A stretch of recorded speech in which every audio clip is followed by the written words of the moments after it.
Capítulo 380 – Medo. Após a unidade de logística terminar de recolher as principais partes dos corpos dos ciclopes, o batalhão seguiu em frente. No caminho, durante a marcha, Carol permaneceu montada em seu lobo, mantendo distância de Fernando, o que o fez suspirar. Que complicado, pensou. Não só ele havia tido uma pequena discussão com ela antes, como teve a situação com os filhotes de ciclopes depois. Lidar com sua esposa chateada nesse nível era uma situação a qual ele não estava acostumado. Olhando para o anel de aprisionamento em seu dedo, observou o conteúdo interno. Mestre, precisa de algo? A voz de Bracas soou, ao sentir a mente de Fernando. O jovem não disse nada, primeiro olhou a situação do local. O Baidolder estava ocupando boa parte da sua cela. Em outras duas, havia vários lobos prateados em miniatura. Sozinho, o Orc Líder estava parado, com uma expressão vazia. As duas crianças ciclopes estavam dormindo, ocupando outra das celas. A verdade é que ele não tinha matado os dois filhotes, mas usado 2 olhos dos ciclopes que Bracas havia exterminado. Ele não sabia por que havia feito isso, pois sua razão lhe dizia para apenas matar as criaturas, assim como o resto do grupo havia sido morto. E era o que havia decidido inicialmente, mas lembrando das palavras de sua esposa e de seu rosto triste, assim como de um certo comichão que se apertava em seu peito, acabou desistindo no último instante. O que eu faço com essas coisinhas? Pensou, suspirando. Depois de algum tempo, voltou sua atenção para o grande Orc Líder que estava parado em pé. O que aconteceu com ele? Perguntou, sua voz ecoando dentro do anel. Bracas, que estava em silêncio, ao não receber uma resposta, ficou feliz em finalmente ouvir a voz de seu mestre. Ele estava um pouco rebelde, então o coloquei para descansar um pouco. Mas é questão de tempo até domá-lo, nada resiste a mim. A voz envelhecida do Baidolder soou com um leve indício de brincadeira. Mesmo entendendo o contexto do que ele disse, Fernando fingiu não perceber. Apesar de não sentir ódio propriamente dito dos orcs, era uma raça que ele não sentia a menor empatia, independente do que acontecesse com eles. Afinal, ele próprio havia visto o resultado da crueldade dessa raça. Eles não poupavam um humano sequer que caísse em suas mãos. Sejam homens, mulheres ou crianças, todos sofreriam até seu amargo fim. E quanto aos lobos? Perguntou, olhando para as criaturas que estavam espremidas em 2 celas, miniaturizadas com magia. Parecia haver pelo menos 15 deles. Eles já estão prontos, mestre. Todos estão maduros e bem treinados, pode usá-los agora se quiser. Não, ainda não é a hora certa. Fernando respondeu. Se ele surgisse com tantas montarias novas nesse momento, muitas suspeitas seriam levantadas sobre ele. Inclusive, devo dizer que esse lote é muito superior ao anterior. Devido à carne de Delgnor eu consegui transformá-los em verdadeiras máquinas de guerra.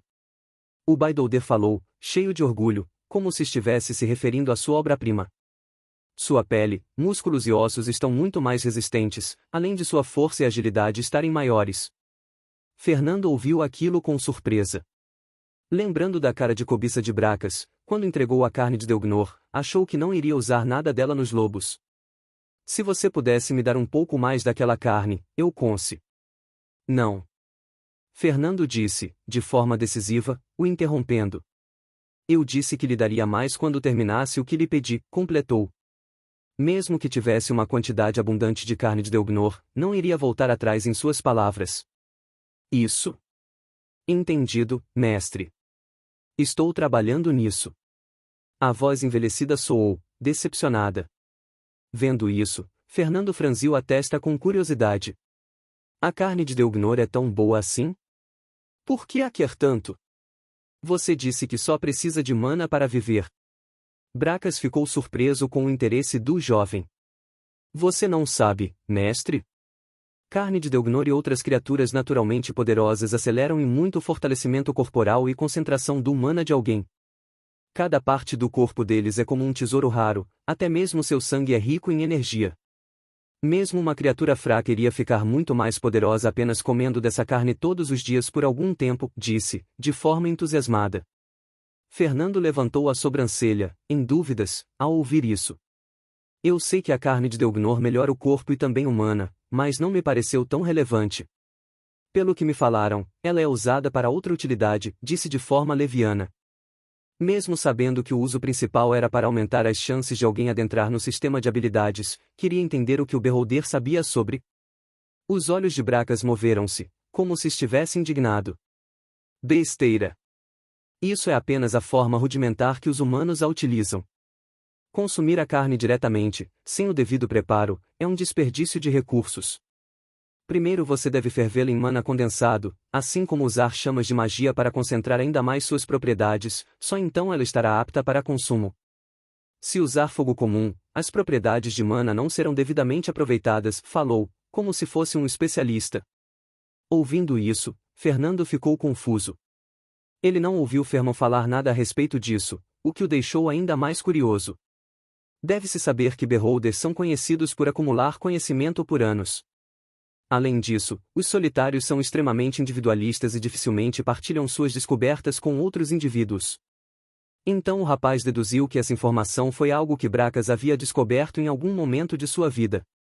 Depois disso, perguntou mais algumas coisas para o Beholder, tentando entender o processo de preparo da carne de Delgnor.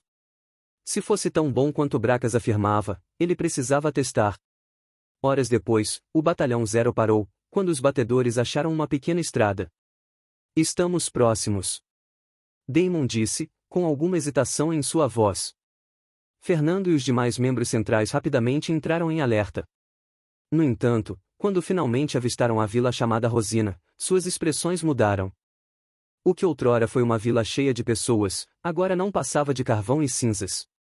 As pequenas casas ao longe estavam completamente destruídas, com sinais de incêndio. Até mesmo as plantações no caminho não eram diferentes, tendo sido completamente saqueadas e queimadas. Não só isso, mas vários corpos, por inteiro ou desmembrados, estavam pendurados em estacas na entrada da vila.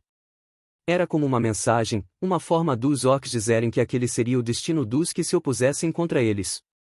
Que terrível, Enoa disse, com alguma pena e horror, principalmente ao ver as expressões de sofrimento nos rostos das vítimas que se mantiveram congeladas mesmo após suas mortes.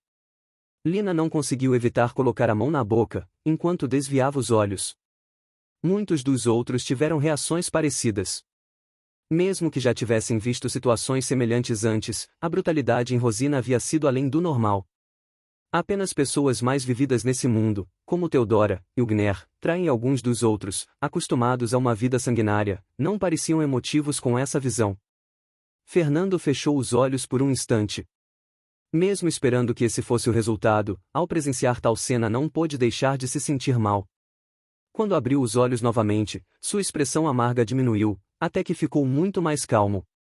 Com a mente no lugar, se decidiu. Vasculhem todo o perímetro, procurem rastros do inimigo. E quero uma linha de defesa pronta, disse, com uma voz fria. Mesmo que estivesse levemente abalado, não era o primeiro lugar que encontrava nesse estado. Ao invés de deixar suas emoções tomarem de conta, era melhor se precaver e verificar se não havia alguma emboscada ou inimigos na região. Entendido. Theodora e Ugner, que ouviram as ordens, assentiram. Terceiro pelotão, vá vasculhar os arredores. Quinto pelotão, comigo. Theodora gritou, saindo em busca de rastros. Enquanto isso, Ugner levou consigo o segundo pelotão para levantar uma defesa provisória mais ao sul. Se os orcs ainda estivessem por perto, seria melhor estarem prontos para o combate. Está acabado, tudo acabado, Daemon disse, com as mãos trêmulas, enquanto caia de joelhos, com olhos apáticos, como se tivesse desistido de tudo. Os outros membros da unidade de logística também pareciam afetados. Este era o último lugar que poderiam chegar em busca de suas famílias, mas tudo que encontraram foram pilhas e mais pilhas de corpos. Senhor! Carol disse, descendo de seu lobo prateado e indo em direção ao velho sargento. Minha filha, minha neta, todos. Todos estão mortos, gritou, visivelmente abalado. Eu só seguirei até aqui, minha velha vida deve findar-se junto aos meus descendentes, falou, com uma voz trêmula e olhos lacrimejantes. Vendo isso, Fernando e os outros finalmente entenderam. O velho parecia conhecer mais desse local que os outros, pois era ali que sua própria família vivia. O jovem tenente, ao ver o sofrimento do homem, sentiu seu peito apertar, mas não havia nada que pudesse fazer a respeito. A dor de perder a família era algo que ele não conseguia sequer imaginar. Pensando nisso, lembrou de seu irmão e de seus pais, se eles próprios estavam bem na terra. Já fazia mais de um ano desde que ele havia sido trazido a Avalon. Mesmo que mantivesse isso para si, era difícil ficar tanto tempo sem ver sua família, ainda mais sabendo que nunca mais poderia vê-la novamente. Ele gostaria de poder apresentar sua esposa a seu pai e sua mãe, mas sabia que jamais teria a oportunidade. Está tudo bem, senhor, está tudo bem. Carol disse, apoiando o homem e tentando levantá-lo. É por isso não devemos ter pena desses monstros. Eles não terão pena de nós, disse, com lágrimas nos olhos. Ouvindo isso, somando ao que aconteceu antes, Carol não sabia o que dizer. Na realidade, mesmo Fernando tinha uma expressão complicada. Minha filha era tão bondosa e se esforçava tanto nas plantações, é por isso que eu fui até Meridaia para comprar grãos, para ajudar a vila. Se eu não tivesse saído, nada disso teria acontecido, disse com reminiscência. O jovem tenente, que estava ao lado, suspirou. Mesmo que você tivesse ficado, nada mudaria, Sargento Damon, você só teria morrido também. A voz de Fernando soou, de forma calma. Ouvindo isso, Carol, Ronald e alguns dos outros que estavam ao redor olharam para o rapaz com olhares estranhos. Qual a necessidade de dizer isso, Fernando? Carol disse, com uma expressão verdadeiramente zangada. É a verdade, continuou, com um olhar indiferente. Os membros da unidade de logística também se sentiram insultados ao verem a atitude do tenente. Mesmo Emily, que levava tudo de bom humor, começou a ficar irritada com a fala sem emoção do jovem e estava prestes a insultá-lo, mesmo sabendo da quebra de hierarquia. Seu M, no entanto, parou suas palavras na metade, quando Ronald a impediu, cobrindo sua boca. Fernando aproximou-se de Damon, ficando ao seu lado, então varreu seu olhar sobre a unidade de logística. Muitos de vocês, assim como o Sargento Damon, devem desejar poder ter estado ao lado de suas famílias. Mas saibam que isso não resolveria nada. Todos vocês morreriam também, disse, de maneira fria. Essas palavras só acarretaram olhares furiosos em sua direção. Até o velho homem não pareceu aceitar bem isso. Se é isso que vocês querem, morrer de forma injusta ao lado de suas famílias, então eu não direi mais nada. Mas vocês realmente acham isso certo?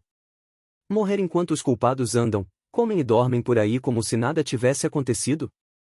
Fernando disse. Suas palavras fez com que as expressões de muitos deles mudassem, até mesmo a de Damon. O rosto frio e calmo do jovem tenente mudou, mostrando uma firmeza imponente. Se vocês não aceitam isso, então basta lutar. Faça-os pagar pelo que fizeram, gritou. Quando os membros da unidade de logística ouviram isso, sentiram algo. O vazio e a dor rapidamente começaram a se transformar em uma violenta fúria. Após dizer isso, o rapaz não falou mais nada, pois percebeu que não precisava. Apenas por seus rostos ele sabia o que estavam pensando. Suas expressões, antes vazias, tristes e sem vida, agora pareciam diferentes, pois agora eles tinham um objetivo: vingança. Carol, que estava ajudando Damon, não se sentiu bem ao ouvir as palavras de Fernando. A seu ver, esse não era o caminho certo. Mas no fim, resolveu não interferir, principalmente ao ver os olhos do velho homem, que pareciam ganhar vida novamente. Ela sentiu que seu marido talvez só estivesse dizendo isso para não deixá-los cair em tristeza, no entanto, as coisas não eram bem assim. A verdade é que o próprio Fernando não era algum tipo de justiceiro, ou do tipo que gostava de lutar a batalha dos outros. Era por isso que ele odiava tanto as legiões, que os obrigava a guerrear em seu nome e de seus interesses. Mas após ver tanta crueldade dos orcs, mesmo seu sangue começou a se agitar. Obrigado, tenente. Mesmo sendo jovem, suas palavras me fortalecem. Eu seguirei em frente e espero que minha família possa descansar em paz. Damon disse, após se acalmar. Então tirou uma foto, onde uma mulher jovem e uma menina, em torno de 10 anos, apareciam sorrindo. Só lamento que minha pequena neta, Dana, tenha vivido tão pouco. Seu avô fará o melhor que puder, falou, de forma decisiva. Carol, apesar de triste, assentiu. Mesmo que pensasse que o tipo de motivação não era certa, sentiu que o importante é que essas pessoas pudessem continuar em frente. Então ela olhou para Fernando. Mesmo que ambos estivessem brigados por diferenças em seus pensamentos, percebeu que talvez tivesse sido muito dura com ele. No entanto, quando viu o rosto de seu marido, encarando a foto, sua expressão mudou. Fernando? O rosto do rapaz, que já era pálido, ficou muito mais branco que o normal. E pela primeira vez em sua vida, o viu fazer uma expressão que nunca tinha visto em seu rosto, mesmo quando estavam em situações de vida ou morte, e isso era medo.